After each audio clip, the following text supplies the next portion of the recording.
They can't find staff for Pete Hegseth because everyone refuses to work with him. California has sued President Trump over the deployment of the National Guard. German intelligence warns that Putin is preparing an attack on NATO countries, primarily Estonia, under the pretext of protecting the Russian-speaking population. The Russian army has begun large-scale arms deliveries to its own African corps. The last time the African Corps operated was as part of the Wehrmacht during World War II. As they say, a coincidence? I don't think so.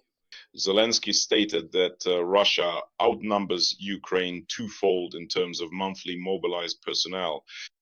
The Russian army is preparing to receive a new unit of North Koreans who will arrive in Russia under the guise of labor migrants. This was announced by the head of Ukrainian military intelligence, Kirilo Budanov. And finally, Israel's Ministry of Foreign Affairs denied the statement made by its own ambassador, Michael Brodsky, that Israel had supplied Patriot air defense systems to the Ukrainian armed forces. All this and more coming up, friends.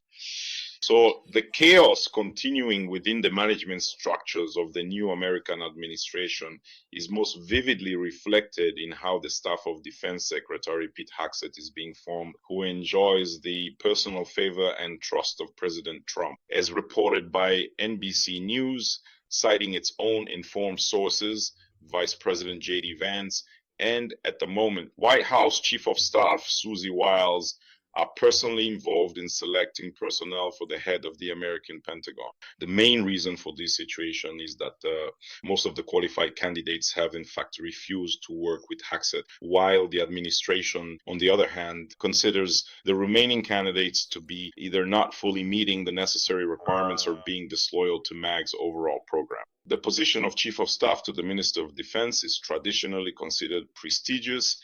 However, 3 candidates have already refused to take it, as they do not want to work with the Minister of Defense, who, to put it mildly, has a controversial reputation. Additionally, some candidates were eliminated by Pete Hegseth and Susie Wiles because they were not considered sufficiently loyal to US President Donald Trump. In April, Pete Hegseth dismissed several of his own senior aides.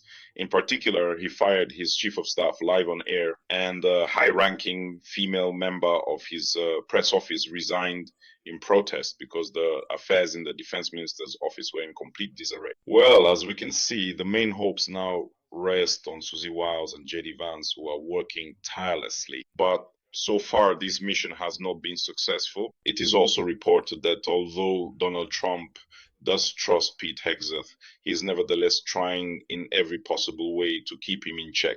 In particular, he was not allowed to make a trip to the Middle East after the White House learned that Hegseth was planning to spend the night in Israel. And this was unacceptable to Trump due to the disagreements that exist with the current Prime Minister, Benjamin Netanyahu. And to make absolutely sure that this didn't happen, just think about it for a moment. Trump personally put Hegseth on board Air Force One specifically in order to ensure, with his own direct involvement, that he wouldn't be able to go anywhere at all during his important visit to the Middle East.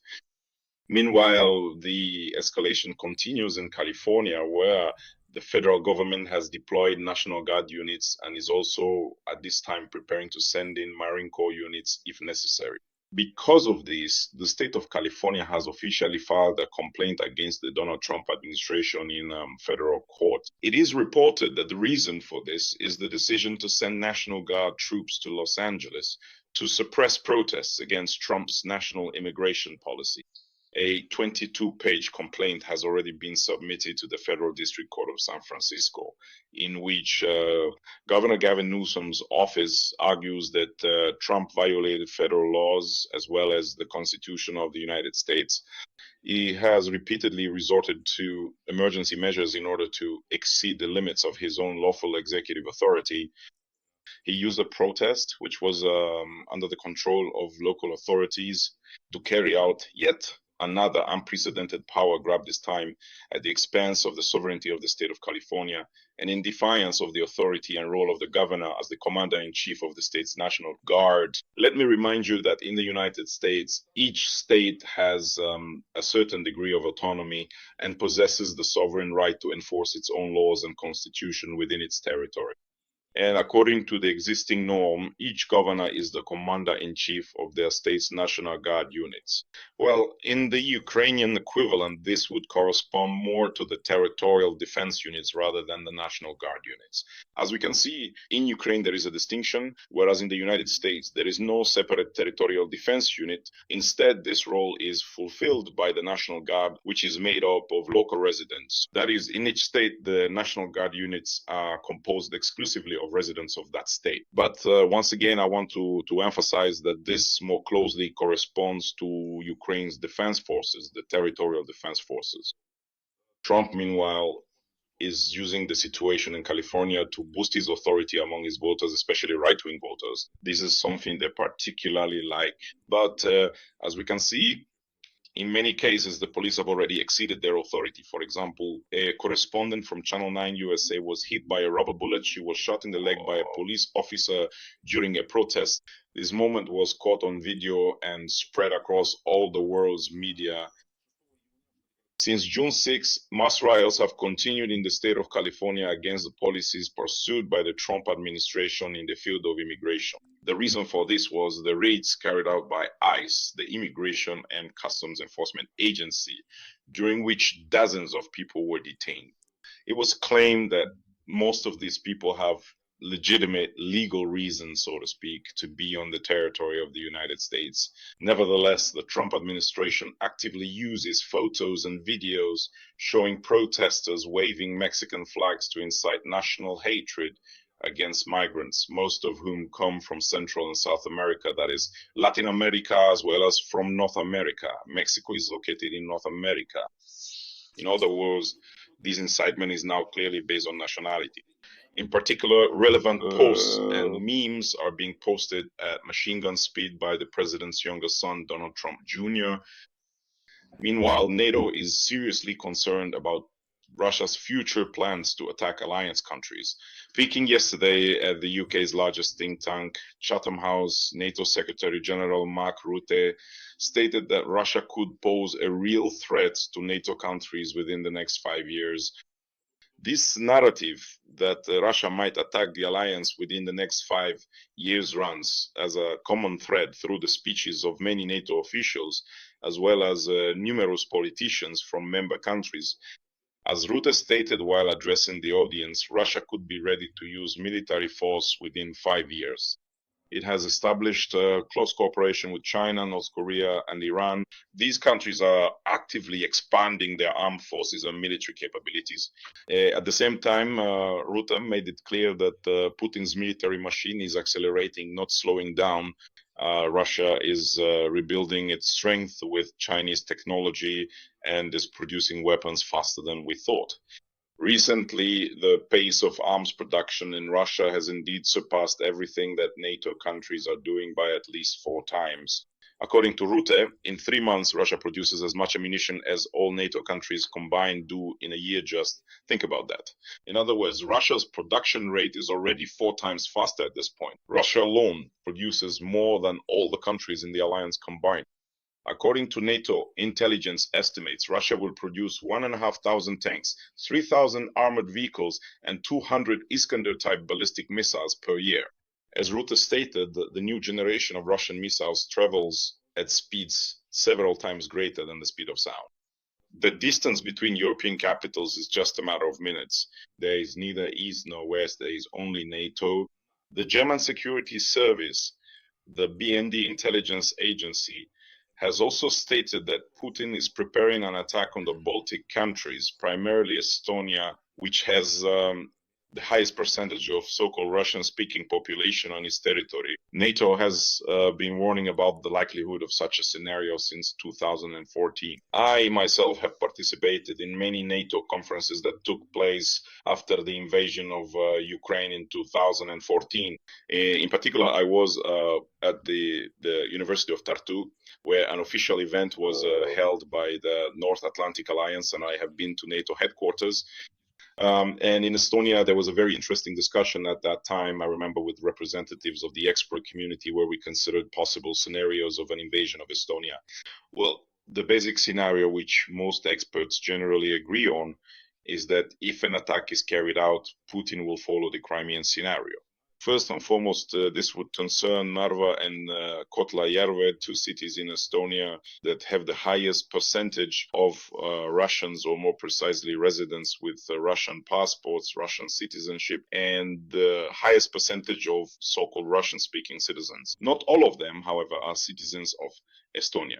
Yes, indeed. Estonian security services have started working more actively in terms of deporting and identifying such destructive individuals, making every effort, so to speak, to disrupt the subversive operations carried out by Russian intelligence agencies very actively. We saw quite recently how on the Russian side there was a provocative illumination of the castle in Narva, which displayed the messages clearly, unambiguously, that Estonia would become a target of Russian aggression in the future.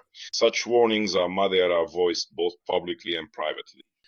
As stated by the head of Germany's Federal Intelligence Service, Bruno Kahl, Russia is planning to send so-called little green men to Estonia to protect the Russian-speaking minority. In this way, according to the BND, Putin wants to test whether or not NATO's Article 5 actually works. In Moscow, they believe, and the BND is convinced that it will not work. They no longer believe that NATO's Article 5 works, and they would like to test it. They want to return NATO to the state it was in at the end of the 1990s. They want to kick America out of Europe and will use any means necessary to achieve this. Bruno Kahl emphasized, for Moscow, Ukraine is just an intermediate stage. We are absolutely certain we have intelligence evidence that Ukraine is merely a step in Russia's path toward the West. He also stated that holding any direct negotiations with Moscow is completely pointless, since Putin is clearly intent on expanding aggression now into the territory of European and other European countries, and has no intention of abandoning the principle of solving his own problems through aggression. Estonia has previously named Russia as its main foreign policy threat. As emphasized by the Ministry of Defense, the war in Ukraine has reduced Russia's offensive capabilities, but according to various estimates, it could restore them within 2 to 3 years. We must be prepared to make the price of attacking Estonia as high as possible. As part of countering Russian military plans, military base is set to be opened in Narva. However, it will be small. We're talking about just 200 Estonian servicemen. In addition, the Rayada military base has already been established near the Russian base, designed to accommodate 1,000 servicemen. In addition, Estonia has planned to create a line of 14 bunkers in the northeastern part of the country. Another 4 bunkers will be placed in the southeastern territories of Estonia. The Baltic countries are also actively engaged in creating a security belt, including so-called dragon's teeth and other engineering and defensive structures, which are intended to hinder a rapid Russian advance.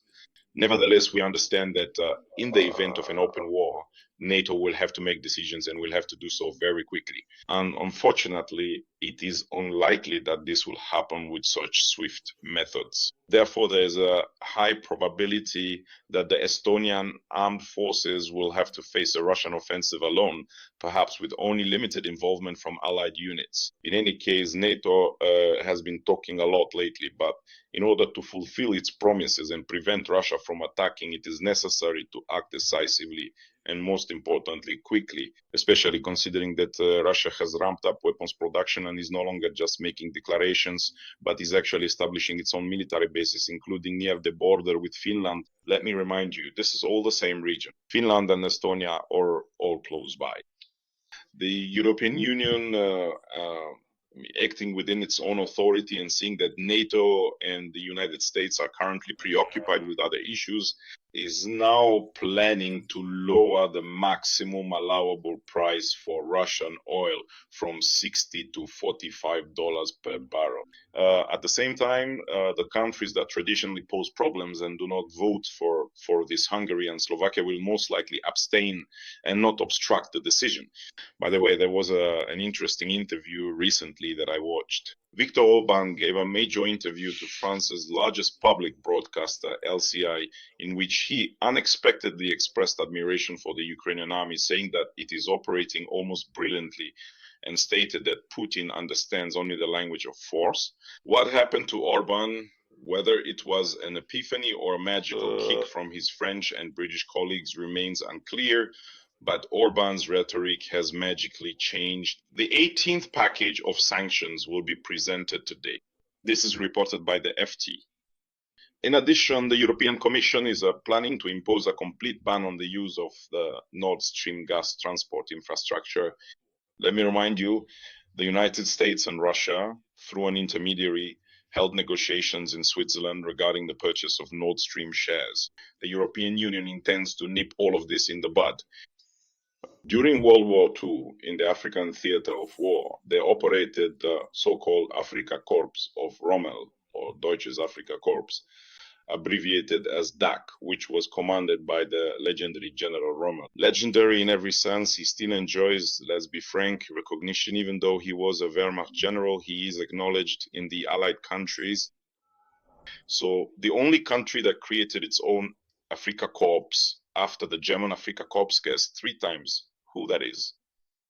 Well, of course, is Russia. And after that, you might ask, who are the real Nazis? So the Afrika Korps was established at the end of 2023 on the ruins of the Wagner private military company. It is reported that after the withdrawal of French army units, their place was taken by a Russian military contingent. The exact number of Russian troops is still unknown. Earlier, back in 2024, there were plans announced to deploy only 300 Russian servicemen. But we understand that in reality, there are many more of them. Also, at the beginning of 2025, a large column of Russian military equipment was spotted in Mali, which belongs to the African Corps. By the way, the motto of this African Corps is, "He who dares wins." On this chevron, which is kind of teardrop shaped, there's an image of the map of Africa, and in the background, a sword, a medieval sword and a helmet, stylized to look Turkic. Interesting. He who dares wins. In principle, that also says a lot. And now we see that there have been large-scale deliveries of equipment, military equipment first and foremost, which according to reports from the Associated Press are being sent by the Russian Ministry of Defense to West Africa. It is reported that primarily Russian military ships, including the Patriot and the Baltic Leader, have transported howitzers, electronic warfare equipment, as well as other military hardware. The official recipient of this equipment was a unit of the Ministry of Defense called the African Corps. The ships docked in Conakry in the country of Guinea, where they unloaded the cargo. After that, the equipment was transported overland to neighboring Mali. Overall, the main weapons are not intended specifically for the Malian armed forces, but rather for the Russian African Corps, according to military sources cited by the Associated Press. Satellites have also detected at least one Russian Su-24 fighter bomber at the airbase in Bamako. Initially, the presence there was that of Prigozhin's African Corps, but from the end of 2023 and the beginning of 2024, it was replaced by units of the Ministry of Defense. Let me repeat the historical parallel. The African Corps existed from 1941 to 1943. Now it has been created again in 2023. So that's about 80 years later. Once again, probably not a coincidence in this story. By the way, share your opinion. What do you think of this naming? Meanwhile, Zelensky stated that the pace of mobilization in Ukraine is half that of Russia. Ukraine is mobilizing up to 27,000 people per month, while the occupiers are mobilizing 40 to 50,000. Moreover, a certain portion of those mobilized are being taken from the temporarily occupied Ukrainian territories. Zelensky also stated that Western allies are refusing to impose additional sanctions, and Ukraine is demanding a reduction in the mobilization age from the current age to 18 years old. As is known, in Ukraine, there is a contract for Ukrainians aged 18 to 24, which includes special additional benefits. Finally, the head of Ukrainian intelligence, Kirilo Budanov, warned that the North Koreans have not left Russia. 11,000 military personnel are still present in the territory of the Kursk region. In other words, this reinforcement took into account their losses. They redirected new soldiers, and the next group of North Koreans will arrive under a new labor migrant scheme. In addition, he noted that there is a high probability that among the so-called labor migrants, there will be people who are specifically coming to sign contracts with the Ministry of Defense of the Russian Federation. And these will not be North Korean military personnel, they will be Russian soldiers, but of North Korean nationality, Budanov stated. In other words, a large group of new mercenaries from North Korea is already on the way or preparing to be sent. The only question is how quickly they will end up on the front lines in Ukraine, since up until now they have been operating in the territory of the Kursk region without crossing the state border into Ukraine. But there are significant, let's say, doubts that things will remain as they are now. Earlier, I told you that the Israeli Ministry of Foreign Affairs, through its ambassador to Ukraine, Michael Brodsky, stated in an interview with a blogger that Israel had transferred Patriot systems to Ukraine. At the same time, Brodsky did not specify how many, whether it was one system, two or more. And today, in response to an inquiry from the INET publication, the Israeli Ministry of Foreign Affairs stated that these claims do not correspond to reality. Israel has not transferred Patriot systems to Ukraine, the Israeli Ministry of Foreign Affairs declared. At the same time, Russia has demanded official clarification from Jerusalem. The Patriot systems, Brodsky said in the interview, which we once received from the United States, are now in Ukraine. These are Israeli systems.